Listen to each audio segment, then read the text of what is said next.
ഒരു അവസാന നിമിഷങ്ങളിലേക്ക് എത്തിയിരിക്കുന്നു എന്നുള്ളതാണ്. 5 മണിയോടുകൂടി സംസ്കാരം പൂർത്തീകരിക്കുമെന്നുള്ളതാണ് ബന്ധുക്കൾ നമ്മളെ അറിയിച്ചിട്ടുള്ളത്. അമ്മ എത്തിയിട്ടില്ല. അമ്മ വരുന്നതിന് വേണ്ടി കാത്തുനിൽപ്പ് ആണ് ഇവിടെ എല്ലാവരും. അകത്ത് അച്ഛനുണ്ട്, ബന്ധുക്കളും, ഒപ്പം തന്നെ മൂത്ത സഹോദരിയും ഇളയ കുഞ്ഞുമാണ് ഉൾപ്പെടെയുള്ള ബന്ധുക്കളുമാണ് സുജയെ വിളിക്കാനായി എയർപോർട്ടിലേക്ക് പോയത്. അവരെ കണ്ട് തളർന്നു വീഴുന്ന സുജയെ നമ്മൾ കണ്ടു. അത്തരത്തിൽ നമ്മൾ പുറത്തുനിന്ന് കാണുന്ന, ഇപ്പോൾ ആദ്യമായി നമ്മൾ ഇവരെയൊക്കെ കാണുന്ന നമ്മൾക്ക് പോലും താങ്ങാനാവാത്തത്ര വിഷമം ഈ ഒരു സംഭവത്തിൽ ഉണ്ടായിരിക്കുന്നത് എന്നുള്ളതാണ്. അതിനേക്കാൾ എത്രയോ 10 മടങ്ങ് ആയിരിക്കും ആ കുടുംബം എന്നുള്ളത്.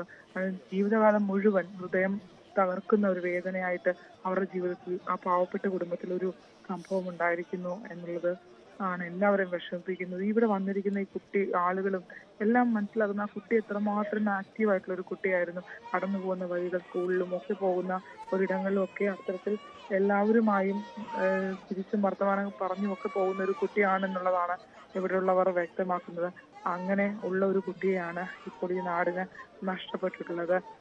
വളരെയധികം സ്വപ്നങ്ങളുമായി കടന്നുപോയ ഒരമ്മ 2 മക്കളെ പഠിപ്പിച്ച് വലുതാക്കണമെന്നും അവരുടെ ജീവിതം മെച്ചപ്പെടുന്നതും കയറി കിടക്കാൻ ഒരു നല്ല വീടുണ്ടാകണമെന്നും ഒക്കെ ആഗ്രഹിച്ചിട്ടാണ് തുച്ഛമായ ശമ്പളത്തിൽ സുജ ഗൾഫിലേക്ക് പോയിട്ട് 6 മാസം മാത്രമേ ആവുന്നുള്ളൂ. 6 മാസത്തിനുള്ളിൽ ഏറ്റവും വലിയൊരു നഷ്ടം ജീവിതത്തിൽ സംഭവിച്ച് മടങ്ങി വരേണ്ടി വരുന്ന ഒരു ദുരവസ്ഥ മറ്റൊരാൾക്കും ഇങ്ങനൊരു സാഹചര്യം ഉണ്ടാകരുത് എന്നാണ് നമുക്ക് പറയാനുള്ളത്. അത്ര മേൽ ആ ഒരു അമ്മ ഹൃദയം അവരെ അത്രമേൽ വേദനിക്കുന്നുണ്ടാകും ആര്യ. ഒരിക്കലും ഇതൊക്കെ അംഗീകരിക്കാൻ, മനസ്സുകൊണ്ടുള്ള ഈ സംഭവങ്ങളൊക്കെ അംഗീകരിക്കാൻ തന്നെ ഇനി എത്ര നാളുകൾ എടുക്കുമെന്നുള്ളതാണ്. മരണവും ഈ ഒരു സംഭവങ്ങളും, ഇങ്ങനെ മരണപ്പെട്ടു എന്നതൊക്കെ അംഗീകരിക്കാൻ ഇനിയും എത്ര കാലം ആ കുടുംബത്തിന് വേണ്ടി വരും എന്നുള്ളതാണ് നമ്മുടെയൊക്കെ മുന്നിലുള്ള ചോദ്യം. ഒപ്പം ഒരു കരുതലുണ്ടായിരുന്നെങ്കിൽ രക്ഷിക്കാൻ കഴിയുമായിരുന്ന ജീവനാണ്. അതാ സുജ, മിഥുന്റെ അമ്മ വീട്ടിലേക്ക് എത്തി എന്നതാണ് നമ്മൾ മനസ്സിലാക്കുന്നത്. അതിൻ്റെ ദൃശ്യങ്ങളാണ് നമ്മൾ ഒരുമാത്രം ഇപ്പോൾ കണ്ടത്. നമുക്ക് ആ ദൃശ്യങ്ങളിലേക്ക് എത്രയും വേഗം തന്നെ എത്താം. അമ്മ കുവൈറ്റിൽ നിന്ന് എത്തിയിരിക്കുകയാണ്. നെടുമ്പാശ്ശേരി വിമാനത്താവളത്തിൽ രാവിലെ 9 മണിയോടെയാണ് സുജ എത്തിയത്. അവിടെ വൈകാരികമായ ഒരുപിടി ദൃശ്യങ്ങൾക്ക് നമ്മൾ സാക്ഷ്യം വഹിക്കേണ്ടി വന്നു. അപ്പോൾ കരഞ്ഞ് തളർന്ന ആ അമ്മയെ കാറിൽ നിന്ന് പുറത്തേക്ക് ഇറക്കി ആ വീട്ടിലേക്ക് കൊണ്ടുവരികയാണ്. അതിൻ്റെ ദൃശ്യങ്ങളാണ് പ്രേക്ഷകർ കാണുന്നത്. ഒരു ദുസ്വപ്നത്തിൽ പോലും ആ അമ്മ വിചാരിച്ചിട്ടുണ്ടാവില്ല, അത്തരത്തിലൊരു ദുസ്വപ്നം പോലും ഉണ്ടായി കാണത്തില്ല അവരുടെ ജീവിതത്തിൽ, ഇങ്ങനെയൊരു അവസ്ഥയിൽ തൻ്റെ മകനെ കാണേണ്ടി വരും, ഇത്തരത്തിൽ ഒരു ദുർഘടമായ സാഹചര്യത്തിൽ കൂടി തനിക്ക് കടന്നു പോകേണ്ടി വരും എന്നുള്ളത്. ആ മകൻ്റെ സ്വപ്നം, അവൻ്റെ കുഞ്ഞനിയൻ്റെ സ്വപ്നം, അവരുടെ ജീവിതമൊക്കെ പച്ച പിടിപ്പിക്കുവാൻ വേണ്ടി 6 മാസം മുമ്പ് വളരെ പ്രതീക്ഷയോടെ കുവൈറ്റിലേക്ക് പോയതാണ് ആ അമ്മ. ആ അമ്മയ്ക്ക് പക്ഷേ പെട്ടെന്ന് മടങ്ങി വരേണ്ടി വന്നത് തൻ്റെ മൂത്ത മകൻ്റെ വിയോഗ വാർത്ത അറിഞ്ഞുകൊണ്ടാണ് എന്ന വലിയ ഗതികേടാണ് നമ്മുടെ ഈ സിസ്റ്റം സമ്മാനിച്ചിരിക്കുന്നത്. ഇത്ര ദൂരം ആ അമ്മ ഒറ്റയ്ക്ക് എങ്ങനെ ഫ്ലൈറ്റ് കയറി വന്നു എന്ന് പോലും നമുക്ക് ചിന്തിക്കാൻ കഴിയുന്നില്ല. തൻ്റെ മകനൊപ്പം ഉണ്ടായിരുന്ന എല്ലാ മധുരമായ നിമിഷങ്ങളും ഓർത്തെടുത്തുകൊണ്ട് വിതുമ്പി ആ അമ്മ കരഞ്ഞ് തളർന്ന് ഇപ്പോൾ ആ വീട്ടിലേക്ക്, വിളന്തറയിലെ ആ വീട്ടിലേക്ക് വന്നിരിക്കുകയാണ്. താൻ വളരെ പ്രതീക്ഷയോടെ ഇറങ്ങിപ്പോകുമ്പോൾ, കുവൈറ്റിലേക്ക് പുറപ്പെട്ടു പോകുമ്പോൾ ഉണ്ടായിരുന്ന അന്തരീക്ഷമല്ല ആ വീട്ടിലിപ്പോൾ.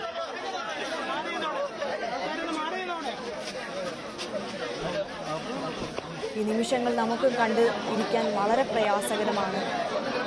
വലിയ ജനത്തിരക്കിനിടയിൽ തൻ്റെ മകൻ്റെ ചേതനയറ്റ ശരീരം, അതിന് സമീപത്തേക്ക് ആ അമ്മ എത്തിയിരിക്കുകയാണ്.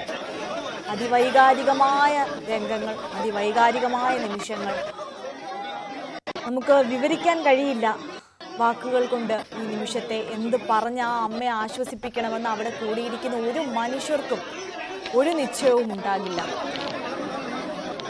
വിശ്വസിച്ചേൽപ്പിച്ചു പോയതാണ് മുത്തശ്ശിയെയും ഈ നാടിനെയും സിസ്റ്റത്തെയും ഒക്കെ ആ അമ്മ, ആ കുഞ്ഞു 2 മക്കളെയും. പക്ഷേ താൻ നൊന്തു പ്രസവിച്ച ആ മൂത്ത മകൻ ഇപ്പോൾ ഇല്ല എന്ന യാഥാർത്ഥ്യം ആ അമ്മയ്ക്ക് ഉൾക്കൊള്ളാൻ കഴിയുന്നതിനും അപ്പുറമാണ്. ഈ സാഹചര്യം ഈ നിമിഷത്തെ തരണം ചെയ്തേ മതിയാവുകയുള്ളൂ. പക്ഷേ അത് അത്രത്തോളം വിഷമകരമാണ്.